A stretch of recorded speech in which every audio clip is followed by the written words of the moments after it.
James Bond is back. We are the Spy-Fi guys, and this is From Russia with Love.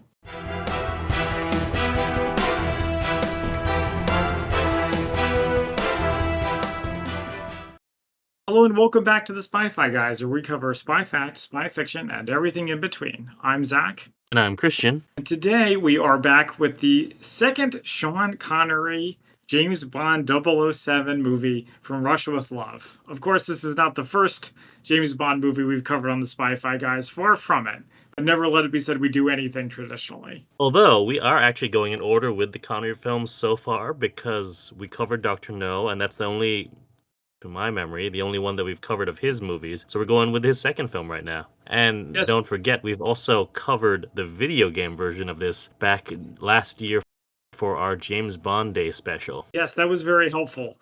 And before we get back into the movie, I want to say we may have something exciting to announce. We're not ready to do it yet, but please follow our social media at the Spy-Fi guys on all your various socials. If there's something to announce, you will see it there first. What a tease, Zach. That's me. Just call me James Bond.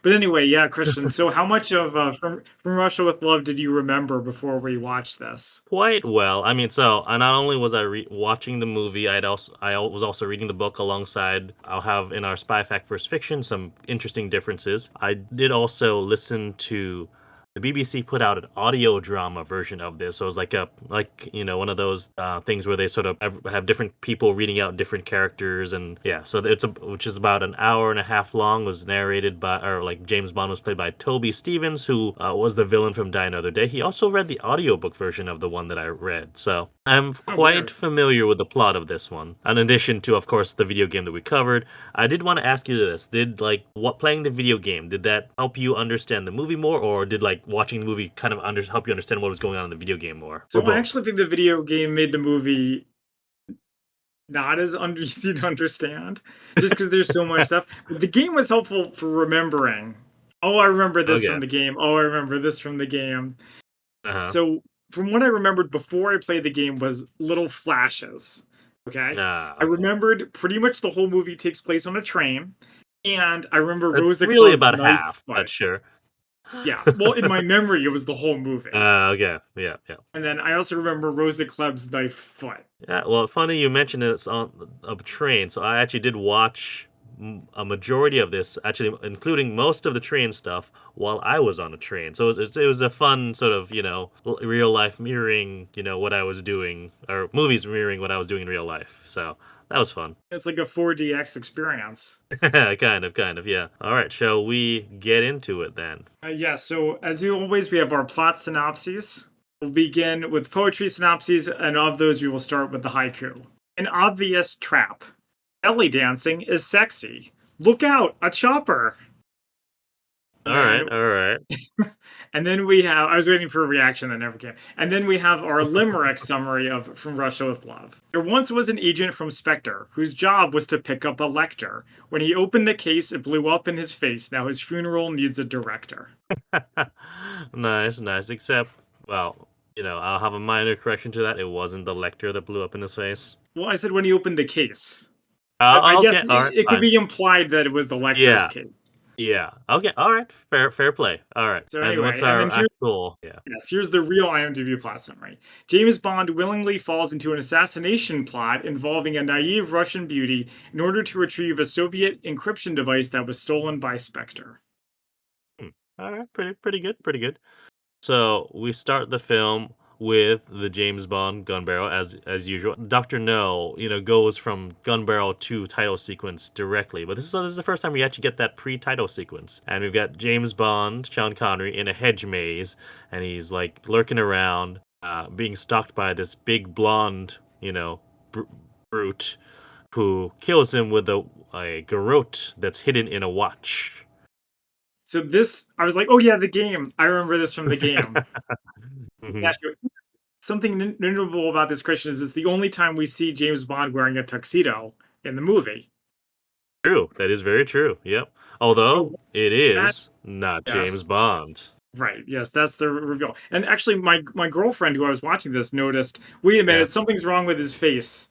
It looks like it's made out of wax or something.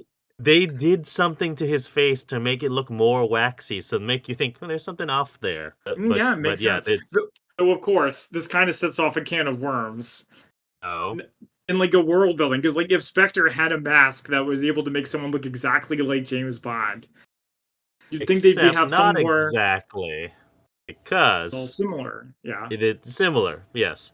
But also, I mean, that may come into play in future James Bond films. None that I remember. So that'll be Oh, there's intriguing. one that we'll talk about when we get to it. Yeah, so there's a mask that's pulled off. It's revealed that it's not Sean Connery, James Bond. This is some other dude, and this was all just a training exercise.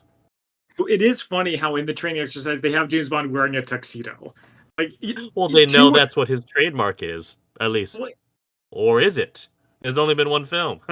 I know, like crazy, right? Well, like I mentioned when we watched Doctor No, it was interesting how so many of the tropes had been so firmly established one movie in. Though in this Mhm. one, it's a little rougher around the edges, which is something I kind of like about it. Interesting. You say that. So we'll come back to that. But yeah, so this is all training exercise for. We find out his name later is Red Grant, played by oh goodness, what's his name? Guy from Jaws. The guy from Jaws, He's in not Jaws. Jaws. He is not Jaws. He is Robert Shaw. Oh, Yeah. that's cool. I didn't even recognize him. Yeah, I mean, he always looks different in his roles. We had the pre-title sequence. Now we get the title sequence with. Oh, I assume this is what the belly dance. I was like, the belly dancer was like only in one scene in my memory, so I was like, oh wait, it was the title sequence. That's what you're talking about, wasn't it? Well, yeah. Well, also it's a very memorable scene. That was Yeah. one of the only other things I remembered from the movie way back when I saw it. But this opening is what I mean about it's a little rougher. There's no original theme song. It's the James It's true. Bond Yeah. theme, just like in Well, Doctor no, No. it's the James Bond theme mixed with an instrumental of "From Russia with Love." Oh, okay. Thank you. Yeah. And then, whereas normally the opening has women, guns, and martinis, this one's just a woman. Yeah, So, well, so I mean, yeah, like you said, they were still trying to figure out the formula. This is actually not done by Maurice Binder, who did almost all of them up until License to Kill. This and Goldfinger were done by another guy whose name I forget.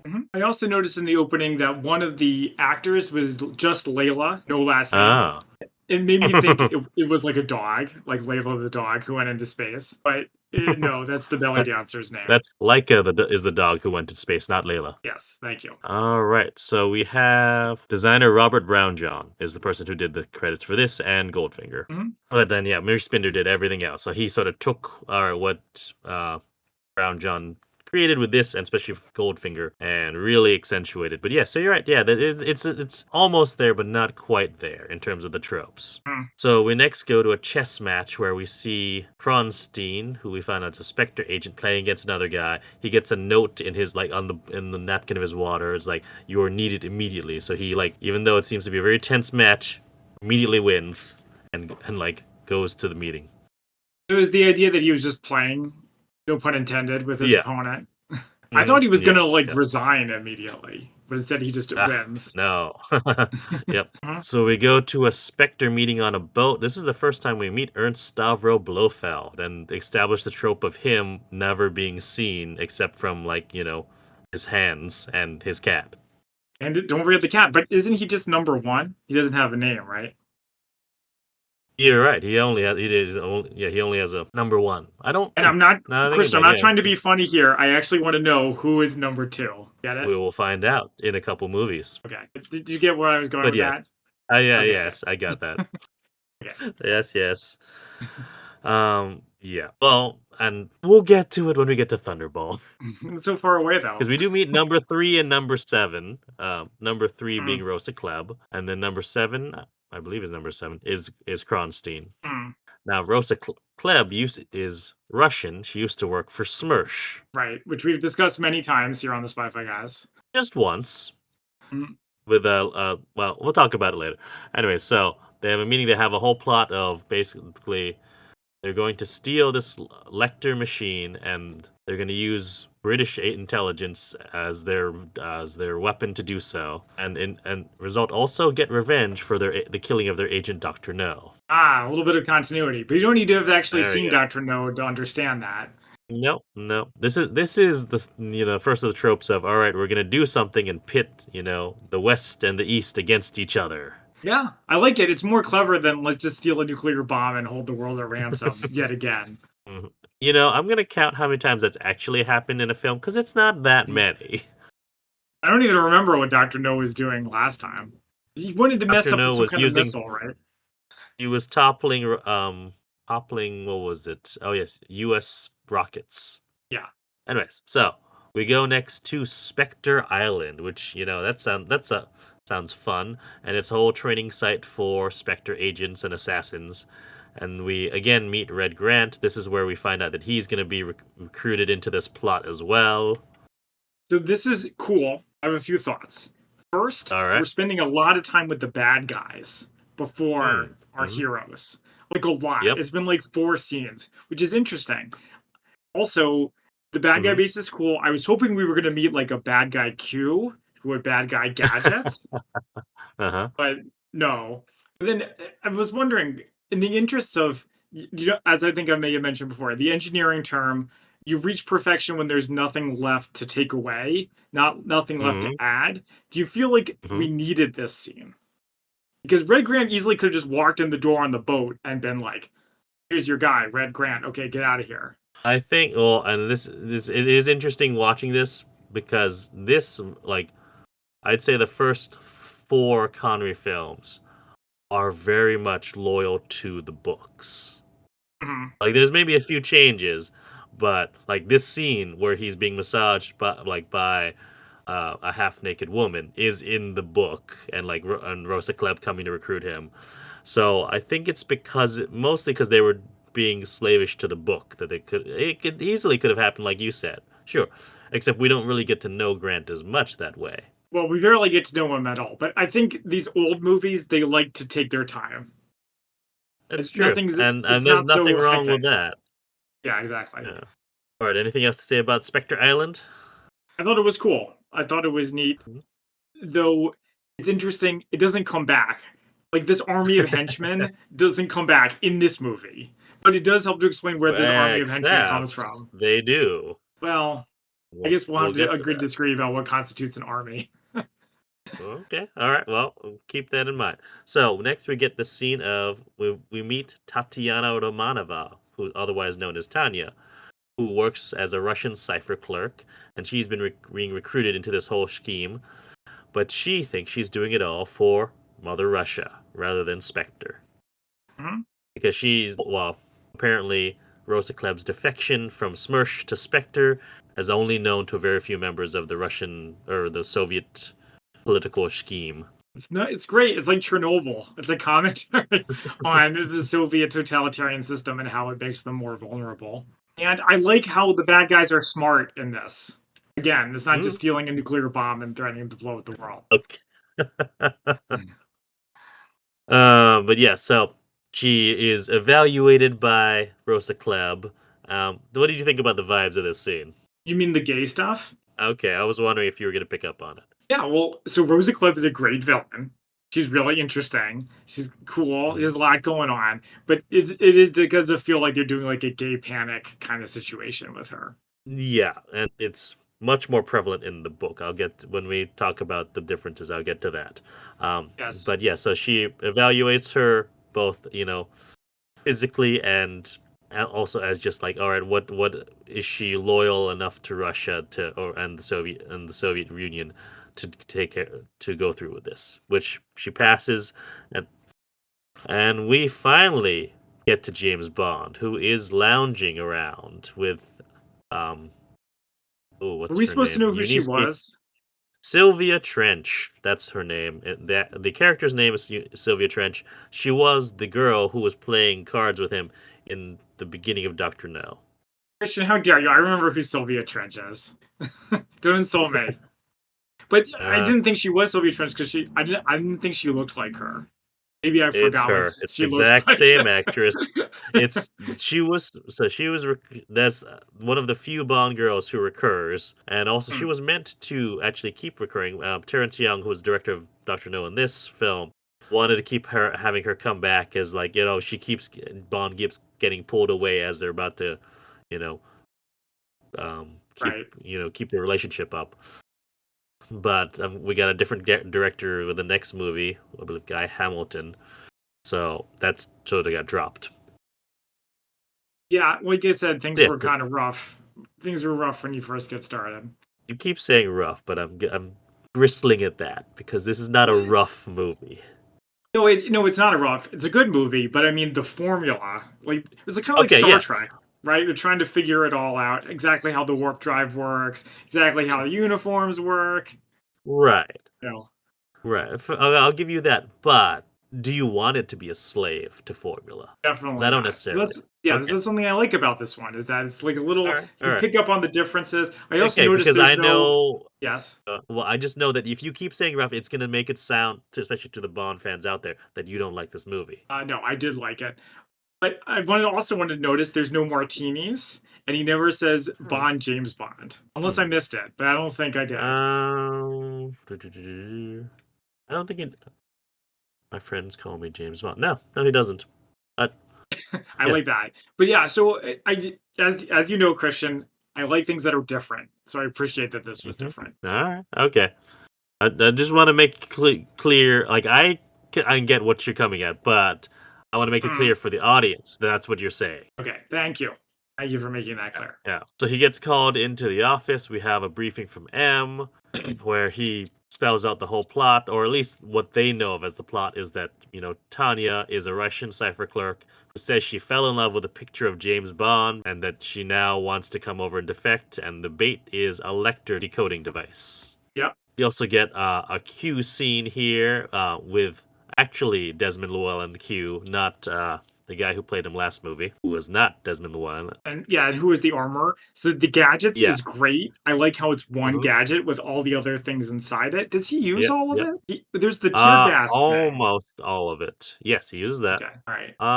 I think he does use all of it. Now that I think about it, yeah. Mhm. He gets his little briefcase and then goes off to Istanbul. We get the arrival in Istanbul. A driver greets him, says Kerem Bey sent a car. Kerem Bey is the head of Station T in Turkey, and we get the first of many uses of a code phrase, Yeah. which is, I borrow a match. Oh, I prefer a lighter. Better still, until they go wrong. Yeah, it was good. I also like how they bring that back later.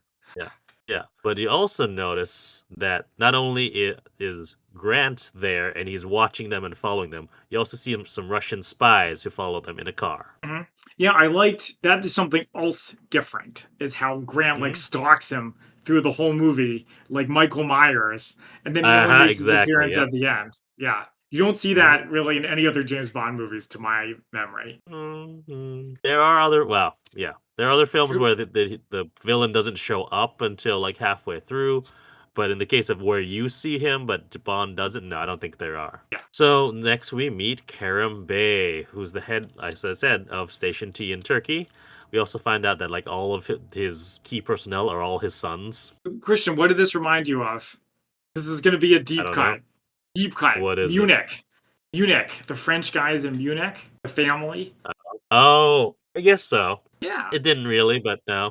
Except that these guys, like, actually help with the government. They don't hate them. Yeah, yeah.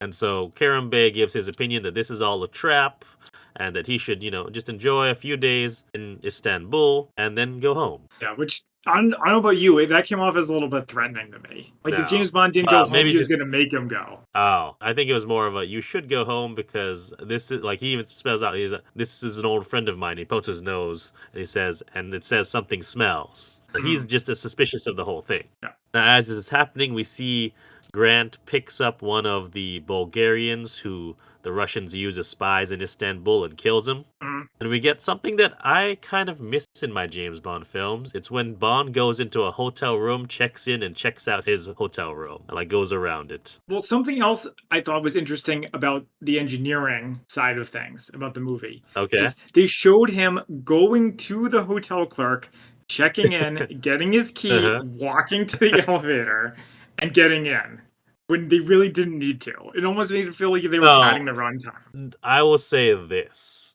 This is, Mm, this movie came out, 60s, early 60s, post World War II. I mean, it's a travelogue, is what it is. It's people, unlike nowadays, a lot of people wouldn't have get to experience that luxuries of going to hotels and things like that. So really milking that and showing out. Oh, this is what what the high life is why that's in there. Oh, cool. Yeah, I like that.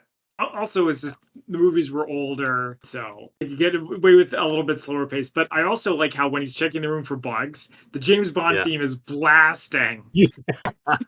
Like you'd expect him to be like punching someone or shooting, but instead he's just slowly walking around the room. No, it just makes the scene that much cooler. Right. I should do that anytime I enter a hotel room, is just blast the James Bond theme as I'm looking around at things. Yeah, sounds like fun. Yeah. But yeah, he does discover that the room is bugged and tells hotel reception the bed's too small.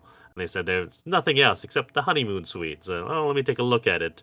Thankfully, we don't repeat this exact same thing as he goes in the honeymoon suite.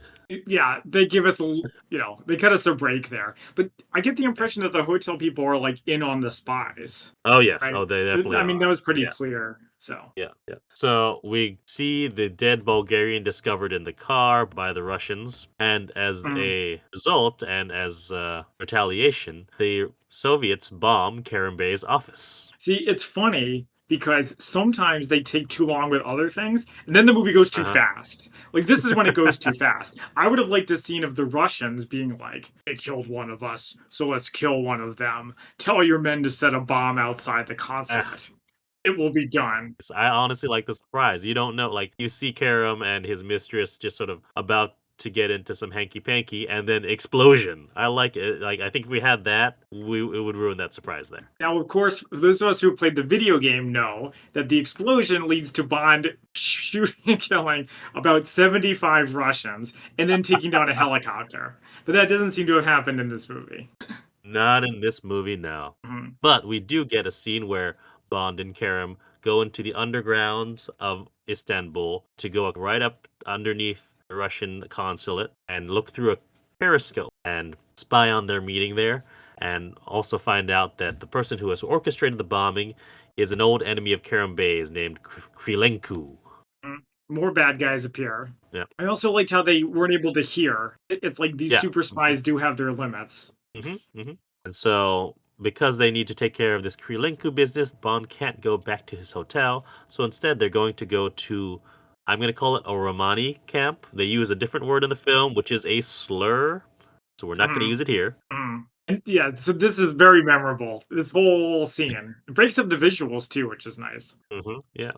So this is, I'm sure, for people of the Romani race, is probably very uncomfortable, but I they mean, have it's a hardly the whole only scene. movie of its kind that does this. True, but I'm just saying it, it is very stereotypical. You have this encampment, and then, have a fight between two girls because they're both in love with the same man, one of the chief's sons. So the only Right. way to solve it is let them fight to the death. Mhm. I mean, I don't know. It's like an RPG where you have a side quest. You have to Yeah. resolve some local So trouble. okay, I like viewing it that way. That's nice. Um, Mm. but and they're about to, that we see a decent amount of the girl fight, and as they're about one of them is about to kill the other when there was a shot rings out, and it turns out that Krylenko and a bunch of the Bulgarians are attacking the Romani camp. And I do like there's a throwaway line where like the Bulgarians are the Russian proxies, the same way Yeah. these guys are Karam's proxies, and then now they're Yep. fighting each Yep. other. Oh, it's like hmm it's a Cold War. Wow. And yeah, so throughout this, what do you think of the music in this scene? I mean, it's James Bond. Like the music's always good. It's not something I Okay. noticed this time though. I All mean, right. the action was great. I So like James Bond doing the shooting from the hip. he does do that. So like this music here is known as what's known as a 007 theme. So John Barry, who has written, I think, all of the theme, or at least the majority of the soundtracks from here on up until A Living Daylights. Mm, So Monty Norman created the James Bond theme, and John Barry sort of wanted his own secondary theme, so which he's called the 007 theme. And that's what this mm. sort of theme is. You hear it pop up in a couple of other James Bond movies, and you'll recognize it once you hear it. Mm. But yeah, I enjoyed Connery going through it. I think this is one of my favorite levels in the video game, is like getting to assist in all the random fighting that's happening. Yeah, it's not the kind of action we normally see in James Bond movies. Usually it's him versus everybody. Yeah, yeah. Well, you say that, but when we get to the formulaic Bond, we'll talk more about that, and especially with the next Sean Connery scene. Oh, by the way, we skipped the big belly dance. I don't Oh, know if we there's did, anything to yeah. say about There's it. nothing really to talk about there. No, it's just that there's a belly dance scene, like as then who's performing for Bond and Karen Bay. Okay. Yeah. So one other important part here is Bond's about to get shot by one of the Bulgarians, and then someone else kills him, the Bulgarian, before he's shot, and turns out it's Yes. Red Grant. Why is that going on? Well, because I don't want to say it's like Star Trek, or he's basically like, I'm the one who has to kill him. It has to be me. Well, also Bond doesn't have the Lecter yet. Exactly. He needs him alive still. That's why. It's not There you go. you're the only one who gets. I'm the only one who gets to kill you. It's because he's still carrying out the plot, and he needs Yeah, the good plot to point. go on. Even if the script seems And to have by the forgotten about it. we'll get to it. So we get after this business is done, Krylenko has escaped. So the Romani are torturing one of the Bulgarians who are still alive and to tell him where Krylenko is. And we find him hiding behind a giant billboard of the movie Call Me Buona. Okay, I'm sorry to interrupt, but we need to go back Yes. to the Romani for a All right. second. Maybe I missed something. I need you to explain it to Oh, me. right. But I think the way he resolved the issue with the two Oh, I women forgot is he about had that them part. both Yes. fall in love with him. Is that Yep. correct? Pretty much so. Yeah. So at the end of the whole thing, the Romani chief says that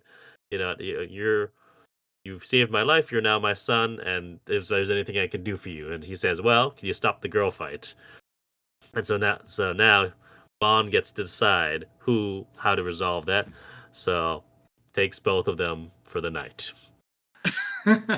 Which really doesn't resolve it, which is hilarious. But I love Except this because it's what just so not what you normally see in a James Bond movie.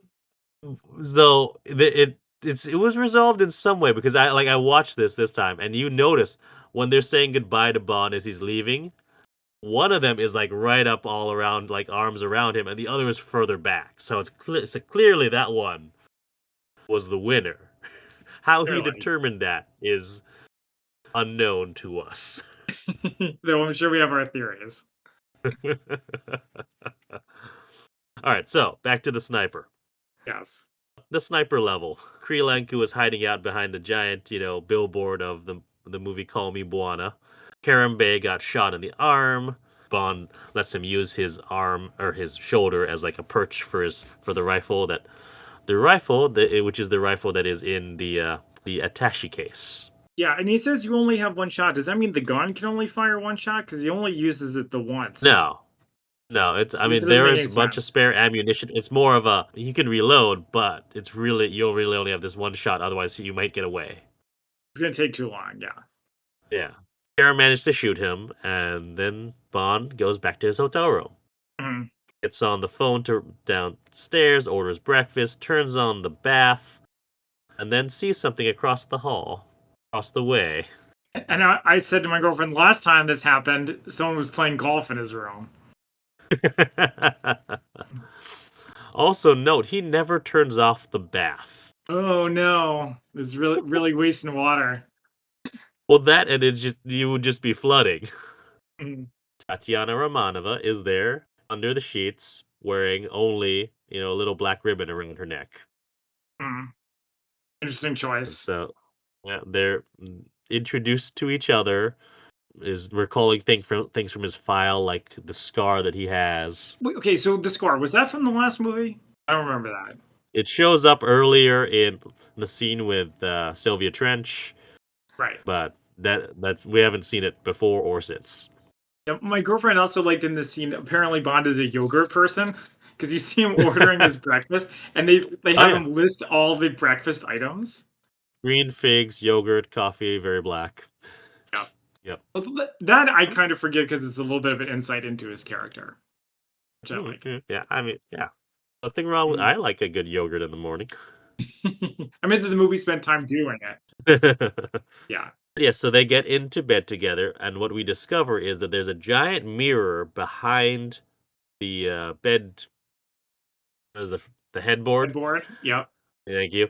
And on the other side of the mirror, is actually it's one-way glass, and you Mm. see a film camera and Grant back there, like smoking a cigarette as watching it happen.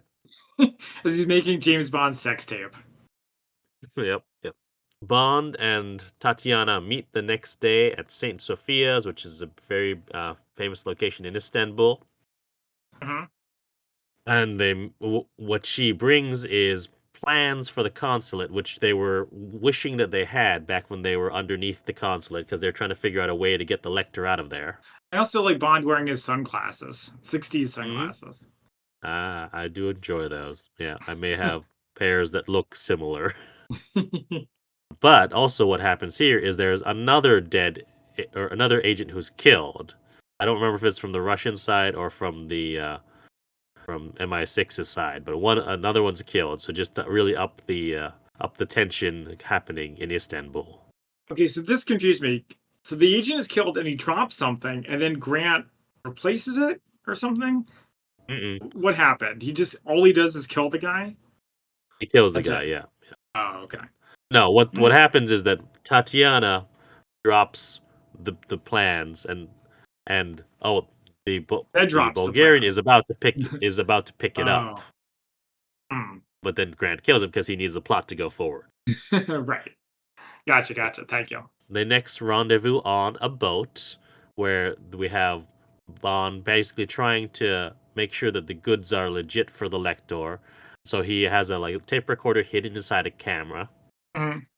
and we have Tanya describing the Lector, but also wanting to know that she will be fine in England, but also that she will be well loved in England. Yeah, she's really selling the whole in love with James Bond thing. I love the old camera, like this gigantic old camera Mhm. slash voice recorder, I guess. But this is my Yeah. favorite part of the movie right here. You mean when we go back to M listening to the recording with like all the other people? Yeah. Keep going, keep going. Tanya says, "Tell me, James, am I as exciting as all those Western women?" And Bond says, "Well, no. Well, there was one time with M in Tokyo." That's amazing. It's amazing. And it's a good joke because as soon as that like comes up, M pauses it and tells Moneypenny to go out of the room, and yet she's still eavesdropping on like the intercom. I need someone to make a comic book or a fan film or something of M and James Bond like out on the town in Tokyo. Except the only problem with that is that in You Only Live Twice, 4 or 5 movies later, Bond says he's never been to Japan. Well, come on. James Bond isn't is it he doesn't tell the truth. He's a spy. Uh, anyways, but yes, I forgive it is the that point. line is always funny. Has always been funny. Yes, he gets a telegram back from M saying that the goods are legit, so proceed with the plan. And so not M, Bond and Karambe are planning out how they're gonna do it. They have the drawing that Tanya gave them, as well as the original architect's blueprints. And they also decide that they're going to tell her the wrong date for when this is going to happen, so that she can't, even if she is working at cross purposes, she can't tell anyone. Nice. Pretty smart. Pretty smart. Nice double bluff. Mhm. So on the 13th, we go to the Russian embassy, where he like asks like one of the workers, is that the correct time? Like a few times, and like I like that, Russian clocks are always on time. And as soon as that he says that, explosion, Karam like puts off a bomb, sets off some tear gas inside there. Bond like grabs a gas mask out of his briefcase, And he and guns down Bond goes. 50 more Russians. Oh wait, that was just in the game. Yeah, Yeah, yeah. I like how the movie has some good jokes. It's a good dry humor. Mhm. Yeah, yeah. And so he goes to steal the Lecter and Tanya. And they go down Uh-huh. into the tunnels where they see a bunch of rats, which proves that line from Get Smart Wrong, where he says, "Rats. I never see James Bond dealing with rats." Ooh, good memory. I don't remember that. I It just do. makes me think of Yeah. Indiana Jones. Right, yeah. So why were the rats running around? Just because of the Because there was explosion? a big explosion. Oh, yeah, fair enough. So Karam guides them through the tunnels and they pop up near the train station. And as they get to the train station, Tanya panics because there's Benz, a KGB guy, who sees her as she gets on the train and gets on the train after them. But also, did you spot who else was already on the train? Yeah, Grant. Yeah, Oh, yeah, that he's there. Grant. He's lurking. He's literally one step ahead of them. But yeah, I Yeah, liked the Russian, all the interplay of the different teams. I also like the Trinity, like Bond, Tanya, and and Karam. Karam. Yeah, Yep, yep. it's a fun dynamic they have there. So on the train, Karam tells Bond what the plan is, which is that they'll paid off the conductor so that they'll slow down at one of the turns, and then they'll hop off Mhm. just after 6. Very straightforward. I like how Bond has passports and cover names and women's wear like with him, ready to go. Yeah, and Tanya's going through a fashion show of all the things that she's gonna wear. Yep. And in the meantime, Karam works with the conductor and finds Benz and keeps him company while they're waiting. I have a couple specific observations I have here. All right, sure. There's a couple part where Bond and Tanya are in bed, and there's a knock at the Yeah. door, and Bond says, "You're nearest." It's like, what an asshole. But it also kind of makes sense. And then also there's a part where they're in the room, and he's walking around and he pulls the blind on the window like super fast, and it makes a Yeah. fast sound. For, for some reason, I was expecting Grant to be like standing behind the window, even though I know that's impossible. Just because That's it funny. felt like something out of a horror movie. Like he pulls it and then Grant like Yeah. smashes through. But Yep, yep. That's funny. anyway, I've noticed that too. That he gets like he pulls it down and it goes up, and he like gets annoyed at the sound of it too. As they're about to, about 6 o'clock, so they need to meet Karam for tea time in the cafe car, and they're get all dressed up, and the conductor finds Bond and tells him that there's been a terrible accident, and shows them the room that Karam and Benz were in, and hmm, shows that they killed each other. dun dun dun. Nice. And then I like how it produces a change in Bond's character. He gets pretty mad. hmm And also, we see Karam's son, or one of Karam's sons, with the car, like ready for them to slow down, and is confused why the train didn't slow down and no one hopped off. Yeah, this made my girlfriend sad. She was like, "Oh no, his dad's dead, and now he's never gonna see him again." Oh, Well, she felt bad for him. yeah. So Bond confronts Tanya, and he's trying to get anything out of her because he knows that she's in some of the plot, but she doesn't know. He doesn't know how much she knows, and he wants to find out. And she refuses to Right. tell anything. He slaps her a few times. Mhm. For the record, slapping women is wrong. Yeah, it was. This movie's a product of its time in a few different ways. But yeah, she refuses to tell him anything and says, "Once we get to England, I'll tell you everything." So at the next stop, one of Karam's sons finds Bond, and they do the code phrase again. Hmm. But did you notice who's watching them give the code phrase? Yes, Grant. But I also was wondering if Grant. No, I thought maybe Grant, one of Grant's like underlings, was that guy, was not his son, and that was how Grant Yeah, was able to like work his way in. But that's not what happened. I also like you can yeah. tell they're in Northern Europe because it's 5:30 p.m. and it's like pitch black outside. But I appreciated this time when they do the code phrase. They don't even say it. It's all in pantomime, really. Mhm. Like you, like I like, or you don't even hear the audio of it. You just see them going through the motions of it. Yeah, I like it. The movie rewards people who pay close attention, Yeah, yeah. including all the Grant creeping in the back.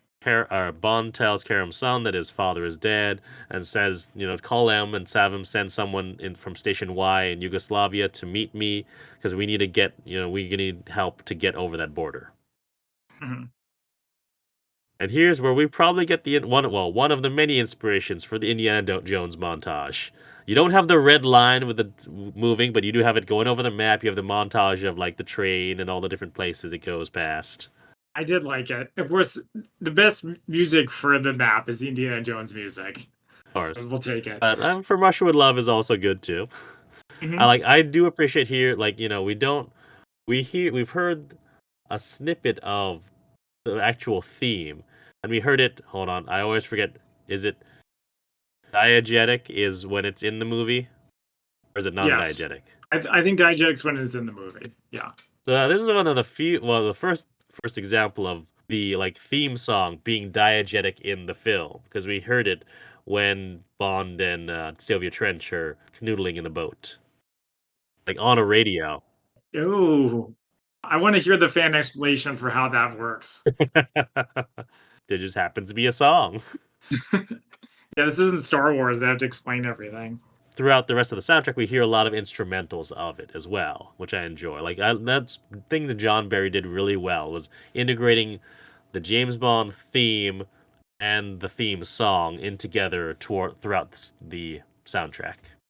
Absolutely. So we arrive in Zagreb, and we see that Grant exits the train first and goes over, meets the MI6 man, and again in pantomime gives the code. You even just see the reference to the lighter and the whole thing, and it's all silent. And then Mm, you see them go back into the station. Grant definitely kills the guy and then poses as him to meet right. with Bond. And then again, we see the pantomime of the code. And again, this was great. So Yeah. unexpected. Can you imagine Jaws walk into James Bond and be like, "Hello, James Bond. I am actually on your side until the moment I choose to betray you." I also like Grant's British accent. He's like, "Steady there, old chum. We'll have you Old out of man. Russia, no problem." Yeah, old man. That being said, I am a little bit suspicious that Bond never figured out. Well, one, he asked M to send someone in Station Y, and then he gives the code. So you would think that like the code is literally supposed to show that you're safe.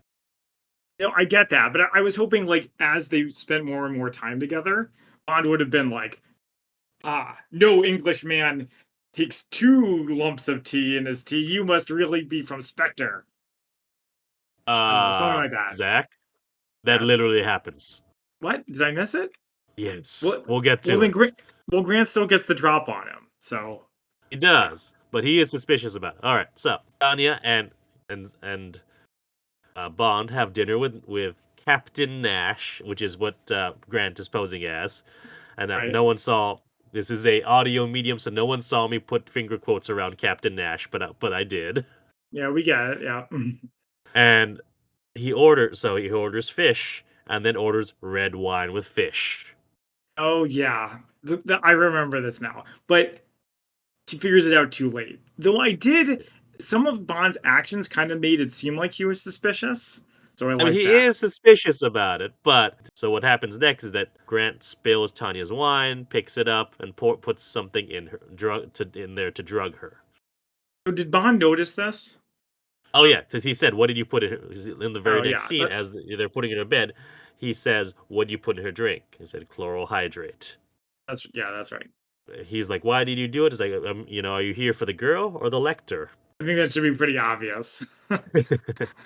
Grant is explaining, what his plan was, says, here, better me show it on the map, and tells him what part of the plan is. But as he's telling him, pulls a gun out of, a drop holster on his ankle holster, hits him on the back of the head. And this is where Bond says, red wine with fish, I should have known. Yeah. So And literally then the thing you were describing, Zach. but it is too late. Why didn't he figure it out before he got the drop Yes, on it? yes, but then we don't have a movie. Well, then it's definitely not as exciting. But then, okay, so Christian, I know this is a question that's been asked about James Bond a lot. I'm going to ask it Yes. again. I know it's a cliche, All but right. why doesn't Grant just kill him? Because he has the Lecter. He's about to kill him, is what's happened. Bond plays with his ego and Hmm. gets him monologuing. Oh, I see. I see. No more questions. Yeah. It's all about Grant's ego. He plays up his ego, and you know, this is where Grant reveals that it's not Smirsh that's going on here, or that's doing all this. It's Spectre, and Hmm. the whole plot is that all right, they've got film their encounter in the bedroom. Sex tape, yeah. Put that in. Yeah. Oh, yeah, they've got their sex tape. They're gonna put it in her purse along with a note saying that what was it? Oh yeah, that if you don't marry me and bring me to the west, I'm going to send this to every, major news station, and then they'll discover both of their dead bodies. So it's like a murder-suicide plot. Yeah, which will be a scandal on the British Secret Service, and on top of that, they won't have a Lecter. Oh, yeah. In addition to everything else, and they lost their best guy. Yeah. So it's Yeah. a total villain monologue, and he like explains the Uh-huh. whole plan. Yeah. So he's trying to bargain with them, says, all right, how much are they paying you? We'll double it. And then that doesn't work. So he says, can I at least have a cigarette? And I'll pay you for it. It's like, with what? 50 gold sovereigns in the case. So there, he's using that other gadget. Right. Not bad. And then Grant's greed gets the better of him. He says, is there more in the other case? And sure, should be a standard kit. So we noticed that when Bond opened it, he turned the latches horizontally before he opened it because his case was primed, and he assumed that the Rio Captain Nash's case was also primed. But Grant doesn't know this, so he opens it normally. It explodes in his face. Yeah, so the other case is in fact the exact same as the one Bond has. Yep. Very interesting. Standard issue. Well, Very that's what Q says. It's standard issue now. So they have their fight, the train fight. This is probably one of the best, most intense fights in a James Bond film, and they're still sort of chasing after this intensity. Yeah, it was really good. It's like probably the most memorable. This is one of the few parts from the movie I remember from when I saw it way back when. And Bond uses the dagger that pops out of the case, so I think that's pretty much all of the gadgets in the case. Yeah. And again, I thought it would end with Grant going out the window, but that was not the case. It must be some other movie that I'm thinking of. There's at least 2 where that happens on the train. There you go. 3 now that I think about it. Oh yeah, there's quite a few of those. But yeah, so it ends with Bond using Grant's own weapon against him, his garrote watch. That's right. Bond tries to wake up Tanya, who's still very groggy from the chlorohydrate, but wakes her up, and they take Grant's exit from the train. There's a stalled car on the tracks they use to get off the train, and then they knock out Grant's ally. Yeah. And take his car. So I'm sorry. There's a couple things here. Yeah, go ahead. This is kind of like the Lord of the Rings Fellowship of the Ring, where in my memory, I feel like the emotional climax of the movie is when he kills Grant. And then everything after this is, first of all, I had no memory of it. And also it's kind of like, it feels like that's the end of the movie. It's a lot. Yeah, I kind of feel like it's funny how Bond keeps threatening to leave Tanya behind. Some action hero he is. I also like how he still has his hat the whole time. Yeah. I mean, he was a proper English gentleman who, always had a hat. It was this the Kennedy years when men stopped wearing hats all the time. About there, so yeah. All right, so next we get what I refer to as the North by Northwest scene. Oh yeah, absolutely. I had 000 memory of this. It was totally new. Bond is wanting your Spectre army. Here's the start of it. Here's now we've got all these henchmen who are first of all in a helicopter trying to go after him, and he managed to use the sniper rifle against them, blows up the helicopter. Yeah, I like how a lot of it was just him like run, dive as the helicopter goes by. I was wondering what both of their plans were. Was the plan of the helicopter just to hit him? Splatter him, as us Halo players would say, and it was his plan just to run around until I guess he found a hiding spot. All right, Chris. Yeah. Now time for me to. I'm going to share one of my favorite quotes early because of how much I hate it. Okay. So he kills the chopper, and then he says, "I'd say one of their aircraft is missing." Is missing. Like, what does that even mean? Is it a pun? It's trying to be, but it really isn't. Yeah, it's probably the worst thing I've ever heard James Bond say. We'll I get loved to the it because Roger it was Moore so era. bad. It's yeah. I think it was trying to be like there's this what is it in Doctor No? There's the 3 blind mice guys, and they're in the hearse chasing after him, and they when he knocks them off the road, he says something to the effect of, "I think they're on their way to a funeral." It was trying to be that, but it failed. It's very direct. Yeah. But yeah, so after that we get to the Spectre boat, where we get the first instance of this organization does not tolerate failure, and I'm going to kill the other person than you think. Yeah, you failed me for the last time. It's all set up to have Rosa Klebb be killed, but instead it's Kronstein. Yep. By the very iconic, shoe dagger. Which is great. I love the shoe dagger. And we get our next action scene, which is the boat chase. They're trying to make their way towards Venice. When they get here, you wanted a Spectre army. Here's a whole army full of or a navy full of boats. I was about to say that. Yeah. But so this scene was great. I loved it. It should have been in the middle of the movie because a lot of these action scenes are like backloaded. Again, still working the kinks out. Yeah, so it's all good. Also, I have to mention this: the guy on the boat with the megaphone. There's there are a few parts where he's talking when he's not holding up the megaphone, but his voice is still projected as if he's holding the megaphone. Ooh, that's funny. It's like an error mistake, if you will. Yeah. Yeah, I liked how he kept trying to talk James Bond down, as if James Bond would ever do that. And he's also like yelling at the boat saying, "You're shooting too close. You're trying to stop them, not to kill them." He's like, "No, you idiots. No, you idiots, stop shooting him." But then we had a funny exchange. He said, "Bond, heave to." And my girlfriend says, "What does heave to mean?" And I wasn't actually sure. So I said, "I think it means pull over when you're on a boat." Something to that effect. I actually don't. In context, that makes sense. I guess so, yeah. It's funny. You don't even really think about it. No, you don't. So we finally get them arriving in Venice. They're in a hotel room, and we see Rosa Klebb disguised as a maid. And Tanya notices her and panics, and then Bond realizes it as he's on the phone with someone, and she pulls off the wig and pulls out a gun. They have a fight. She pulls out the shoe knife, and he gets a chair like she's a lion and he's a lion tamer. Yeah, I mean, I don't know how else are you gonna stop him with the foot knife. Yeah, manages to get her against the wall with the chair, and his gun had, or no, I think it was Rosa Klebb's gun had fallen away onto the floor, and Tanya has that moment of, all right, who am I supposed to help? Am I helping Bond or am I helping Mother Russia? And she ends up shooting Klebb. Of course she does, because it's James Bond. Yes. We end with a boat ride through Venice, where they're about to make out, and then Tanya says, "Careful, behave yourself, James. We're being filmed." And there's a tourist on one of the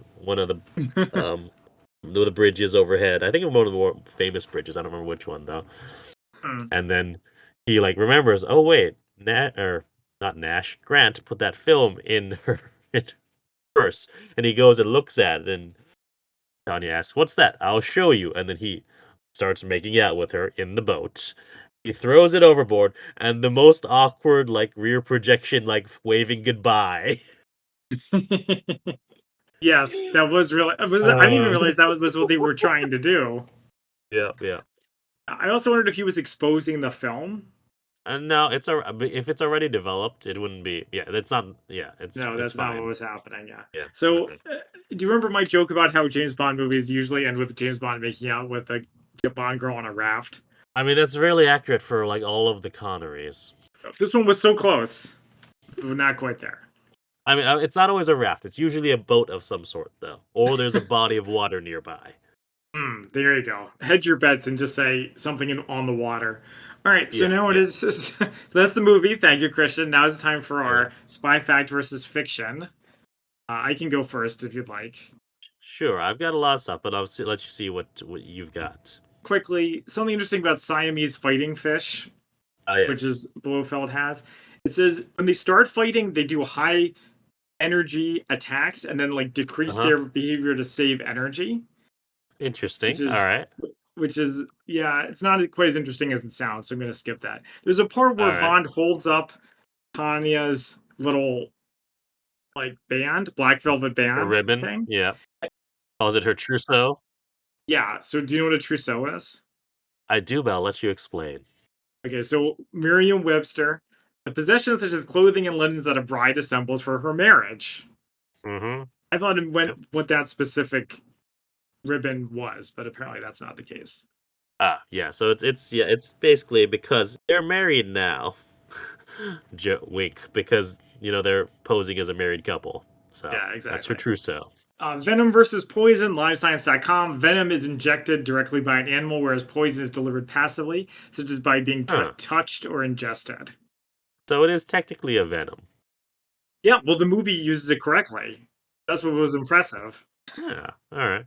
They say we have to get a faster Venom or something like that. Uh-huh. Yep. And then I was going to have something about honey trapping, but were you going to do that? I have a little bit, but go ahead. Okay, so then finally, Wikipedia honey trapping.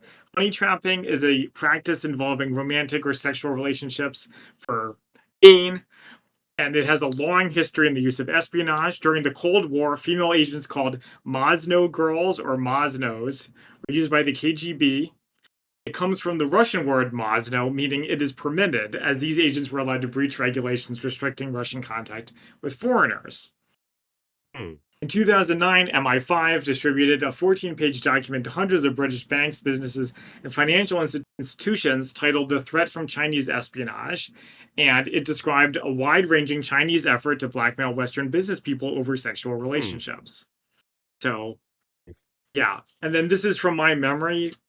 I don't have a Yeah. source, but I remember somewhere the KGB would use honey trapping, but America and the West would not because we thought it was Hmm. unethical. Well, thank you, Zach. What You're I've got welcome. for spy fact and spy fiction is so first I'll start off with the movie and book differences. So Mhm. here's the interesting thing: in the book, the main villains are actually Smersh, not Spectre. Oh, did you not come up with that yet? No, Spectre did not come out until Thunderball, and we'll get into that when we Mm, get to Thunderball. But it's interesting that you mentioned in the movie how you're 4 scenes in and you haven't seen James Bond yet, other than fake James Bond. right. He doesn't show up until a third of the way through the novel. Ooh, nice. So you have all this backstory and detail about Red Grant and who he is, how his father was was a strong man from Mm, Ireland, and his mother was I don't remember what the backstory was. And then you also have sort of this different motivation for the plot. Instead of Spectre wanting to pit Smersh and MI6 against each other, it's really because Smersh and the Soviet Union have had all these failures recently, and so they need mm, something to really sweep, turn everything in their favor. Bond is almost incidental to the revenge plot. Like he had come up against Smersh a few times in the novels by that point. This is what the fourth or fifth novel. I don't remember off the top of my head. mm. Wait, actually, Doctor or Casino Royale, Live and Let Die, Diamonds Are Forever. Maybe the fourth. Um, but So yeah, he just happens to be like the perfect person they can use in the plot, and it's not they want it specifically motivated against him. Yeah, it's not Also, personal. the Lecter in the book was actually called the Spector, but because of Spectre being involved with the plot, they had to change the name to the Lecter. Some of the order of events are moved around a little bit, but the biggest and one of them, well, also yeah, there is no helicopter chase. There's no boat chase. After, Mm, Grant is killed, they make their way to Venice. And this is where we get the biggest change. Well, one, Tanya's not in this scene, and they are mm. knowingly going after Rosa Klebb. Oh, And and so they go in, they're going after her, and as the fight happens, Bond gets kicked in the shin, mm. and it's then revealed that there was a knife blade. And so he actually gets stabbed, and he like falls over, and the whole thing ends on a cliffhanger. So I definitely like the movie better. The thing with Tanya having to decide who to shoot, Yeah, no, but you know, just think yeah. it's like it is very much in the same vein of like the Reichenbach fall in the Sherlock Holmes mythology, where Mm. Ian Fleming was sort of getting tired of it, so he decided to kill off his character, but then was convinced to bring him back. How many books had come out before this one had? I believe it was 4 or 5. It is either the fourth or fifth book. I don't remember off the top of my head. So not a ton. But I mean, Mm. 5 books once every year. There you go. That's a lot for one writer. So he was getting tired of it. Would you say an ending like that is a cliffhanger or a cop out? To use the Ha phrase ha. from Argyle. I would say it's a cliffhanger. It is not a Mhm. cop out because you have the entirely complete story, and then you have that little thing. So, Yep. um, into some other spy fact versus spy fiction that I've got. So the Lecter slash Spectre is clearly based on the Enigma machine, which we've talked a Mm, lot about in the Imitation Game. So if you want more information about that, go back to that. Um, mm, we also, like we mentioned earlier, we've seen specifically in the Living Daylights where it's revealed that it sounds like General Pushkin has reactivated Smersh. I do have a coda on everything we talked about in Smersh there. And mm, well, first I'll say that, Smersh stands for Smierć Spionem, which means death to spies. Now, in an article from Newsweek in December of 2023, it's revealed that a Russian politician named Andrei Gurulyulov, uh, mm, has made remarks which said that basically to the effect that Smersh had been reactivated, mm. that they were sending it to uh, create created a department that works in the same way in the what they refer to as the new territories, Ukrainian um, regions that Russia has overtaken. So Smersh lives again. Yikes. Old Yeah, school. yeah. So also Rocky, which is the drink that they drink at the Romani camp, is an Mm. alcoholic beverage made of thrice distilled pomace and grape pomace and flavored with aniseed. So it's very anise flavored, if that licorice sort of thing. I tried it for the first time about a month ago. It's very interesting. Nice. It's got so similar to ouzo in a way, Never in had either taste. of them. Oh, Mm. ouzo. All right, so but like there's Harambe says rocky, filthy stuff. It's very taste. It's interesting. Like I was given a tip, like don't drink it straight. If they brought it to me with a cup, in a like a little carafe with a cup Mm. and some ice and a carafe of water, and they said, all right, the ice in the cup, pour some in. It's gonna change color when it hits the ice, and it gets more cloudy. Ooh. Wow, it's like something You out can of Harry pour some Potter. water. Yeah, the attache case. Now this is basically the first gadget in the James Bond films, Mm. and it also was one of the most, sought after toys. They made a toy version of it, which had, Whoa. the sniper rifle. It had the bullets. It had what else did it? Oh, yeah, like a secret agent passport, decoder book, and the knife that popped out.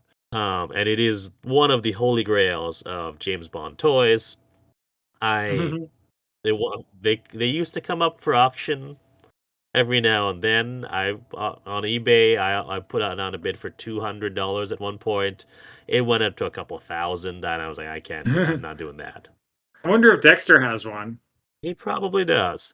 The James Bond 007 online store, they've recently, I think in the last year or two, maybe it's for the 60th anniversary of James Bond, released a new version of it, but because they don't want us, have guns and toy guns, now it's a camera, like a spy camera, Oh man. and like no, it's no bullets. Instead, they have the gold coins, so it's not quite the same. However, Mhm. I've my sources in the Spy Museum, and actually, it's on my sources at the Spy Museum, and well, not really just my sources, but also a podcast from Spycast, Spy Museum's official podcast, had Andrew Hammond, who we've had on the show before, talk about various things they have in their collection, and they Mm. mentioned that they have one of these toys.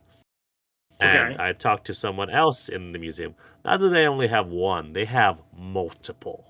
All right. But what's the point of having them if you're not going to do anything with them? Well, they want to display them. They're just very delicate, so they need to. They're trying to figure out a way to do that. I'm also trying to find out if there's a way that I can get backstage and just at least not touch, but just see them, because that's just Just let me see it so I museum. Just let me see it. yes, it's the holy grail of James Bond toys. Mhm. Like all right, so that's the attaché case. Also, the AR folding sniper's rifle that they had in the case is a real gun. You used to be able to purchase them pretty easily. I think they've stopped producing them though, so now you have to search if you want to find one. I did also there was an auction that went up for like a toy version that I missed out on. Hmm. Next, we've got Call Me Moana. So, Call Me Moana is a 1963 film starring Bob Hope and Anita Ekberg. It is the only film made by Eon Productions that was not about James Bond until 2014 when they made another That's film great. called The Silent Storm. That's great that it's in Eon Productions, like in Yeah. joke. I feel like I'm trying to remember what it was in the novel. I don't recall. Mhm. Because it was not Call Me Buon. It was something else. Oh, here it is. Actually, it was a his Marilyn Monroe's face in a poster for Niagara. Okay, I could see that. Yeah. All right. Next, I have the bedroom scene where like Bond meets Tanya. For every James Bond after Connery, that's been the audition scene that they've had to do. Even in our modern era? Yes. Oh, yes. They've never released footage of any of the actual James Bonds who people were cast doing it. They've released footage of like people who almost got it. I believe they've got Burt Reynolds doing it somewhere, Wow, really? like on YouTube. Maybe Oh, I know he was sought after for. I think it was for one of the. Maybe it was for Roger Moore before Roger Moore. Um, but yeah, they've that's got. interesting. Hang on, really quick, because Burt Reynolds was also considered for Han Solo, and his audition tapes are on YouTube. Yeah, maybe it's not, but I know that there are other people whose auditions are on there. There's footage of Daniel Craig doing that audition, but we don't actually get to hear it. We just it's like Okay. it's in one of the documentaries about it. But yeah, so that going forward is the audition scene that every James Bond actor or potential James Bond actor has done. Mhm. Now you covered most of what I was going to about honeypots, but there's one other little thing that the according to former CIA, and this is from Wikipedia, according to former CIA officer Jason Matthews, the Soviet Union had a sexpionage school called State School 4, and they trained their Mhm. female agents to be swallows. Now, you may recognize the name Jason Matthews. It's because he wrote the novel Red Sparrow, which became the movie Ah, Red yes. Sparrow. And of course, in that, the name Swallows was changed to Sparrows. Mhm. All right, and I've just got, oh, yeah, a few more things. Chloral hydrate, which is what Red Grant uses to poison Tanya, is a was first used as a sedative and a hypnotic in Germany in the 1870s. Now we also talked about this probably back in Living Daylights, where that's what or not Tanya. What was her Mhm. name in Living Daylights? I don't remember. Oh, it's gonna bug me. Well, that's what she used when she thinks that her boyfriend is. When James Bond gets a whole reveal of James Bond is actually not her boyfriend's friend, poisons him Mm. with that. Yeah. Red wine with fish. Yes. So, according to winepaths.com, generally speaking, a glass of white is the right way to go when eating fish. However, this rule does not apply to every and all occasions. The taste of the wine should never completely overwhelm and overshadow the food. Equally, the food should never overpower taste of the drink, as reds tend to be deeper and more richly flavored. Many write off the possibility of pairing it with fish. Hence the old saying, "White wine with fish and red wine with meat." Mm. As an English gentleman in that era, you would not have done it now. People are more flexible on pairing wines. And lastly, we have a JFK connection with From Russia with Love. So part of the reason why this was chosen for the second film is because in March 1961, JFK listed From Russia with Love, the novel, as one of his 10 favorite books. It was the only nonfiction book to hit that list. That's right. I think you only mean the only fiction one, but yeah, Only fiction book. Thank you. Yes. that's right. And it was also the last film that Kennedy saw in the White House prior to his assassination in 1963. Mm. Nice. That makes sense.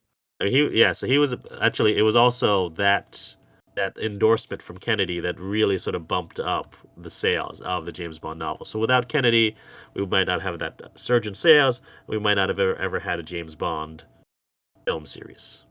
Yeah, it might be just like Jack Reacher. But yeah, and then I guess what one thing that do have to touch on is the actor for Karen Bay, Pedro Armendariz.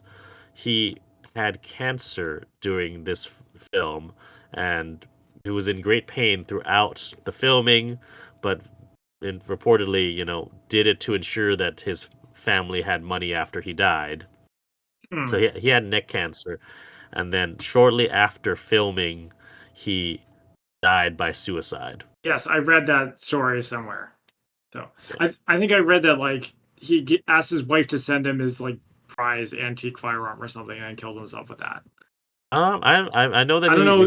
that there was Yeah. a gun that was smuggled into the hospital. I don't know if that was the details. It could be Oh, true. then yeah, it could be, could be. Mhm. All right. So that's what I have for spy fact versus spy fiction. Okay, next we have our favorite quotes. I have a few besides the one I already said that I like because it was so bad. So I can go All right. first. Sure. Another one I liked because it was so bad. It was he blows up the boats and then he says, "Where there's smoke, there's No, fire." I it's still, not just that. He says there's a saying in England where there's smoke, there's fire. yeah, That is also bad. Yeah. yeah. They're, I mean, whatever. It's Bond. It's supposed to be bad. So it's okay. No, they're not supposed to be bad. Supposed to be groaners. Anyway, No, they're supposed to be amusing and entertaining. Those were just bad. yeah. So I All like right, when he says continue. to Grant. I like when he says to Grant, "It must be a pretty sick collection of minds to come up with a plan like that." 'Cause it sounds like something Batman from the old TV show would say. It does. Yeah. All right. Yeah. Yeah. I like when he says, "You sure didn't die of old age." About the a couple others. I did like when he says, "Mine called me James Bond," because I didn't know whether it was Mhm. supposed to be funny or not. I thought it was kind of Yeah. funny. What was funny is when they awkwardly shake hands with and her trying to keep the sheet on her covering herself. Right.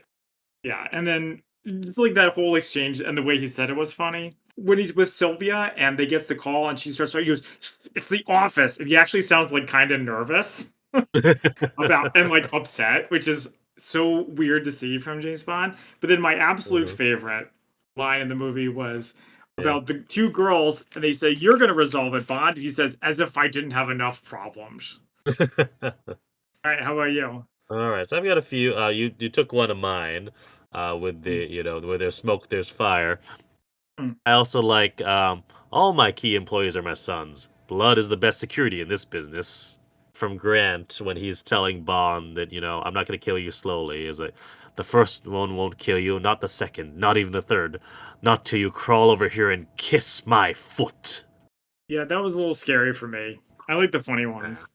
I also liked at when they're at the Romani camp and Karen Bay is translating everything and then that they're saying, and then Bond at a certain point stops him and says, "Yes, I think I got it without the subtitles." Oh yeah, right. That was great. Yep. All right, well that's what I've got. All right, so now it is time for our ratings on a scale of 1 to 10 martinis, 1 being Avengers 1997 and 10 being even better than Mission Impossible Ghost Protocol. How would we rate From Russia with Love, the movie, not the game or the book? All right, Zach, let's hear it. So I thought it was quite good.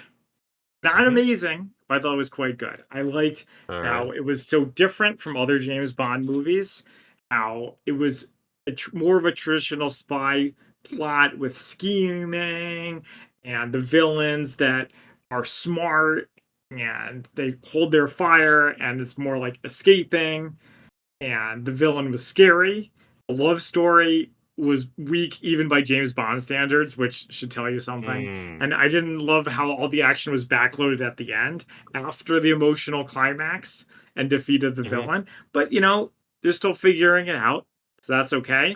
So I thought it was quite good. I will give it a 7.5 out of 10. All right, all right. So obviously gonna go higher because this is me. This Mm, is one of my top three favorite James Bond films. mhm. I don't quite think will get the 10 out of 10, but it will get up there. It's because, and you say, like it is not your typical James Bond, yet it also sets so many of the trademarks that were not apparent in Doctor No, like your Q scene.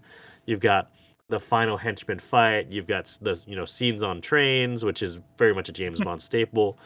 You've got killing the Spectre henchmen who fail, and then you get the very first time James Bond will return in next Right. movie. Mhm. And now, this film is not only one of my favorites, it's also reportedly Sean Connery's favorite James Bond film. That's why he came back to do the video game. It's also Daniel Craig's favorite James Bond film. And, it may not be the cookie cutter James Bond film, but we don't want every one of them to be that. And you want them to be different, to be exceptional. So I'm going to give this a 9 out of 10 martinis. Very It's nice. not all the way up there, but it's high up there, and it's really good. I remember before we did the podcast, you were saying that you hadn't seen it in a long time and you were wondering if it held up. So I guess it did. Yeah, it definitely does, and it holds there was stuff where I was anticipating it, but there was other stuff where it's like it's been a while since I've seen it, so I actually forgot it, and I was pleasantly surprised by things. Yeah, Very like nice. how much, I've forgotten how much Grant is there in the background. That really stuck out to me this time. I really enjoyed that. Very nice. That is definitely different, which I appreciate. Yep. Mhm. All right. Well, thank you for joining us. You can find us on social media at the Spy-Fi Guys on Facebook, Twitter, and Instagram, and our merch store as well at redbubble.com. Until next time, I'm Zach. And I'm Christian. And we are the Spy-Fi Guys signing off.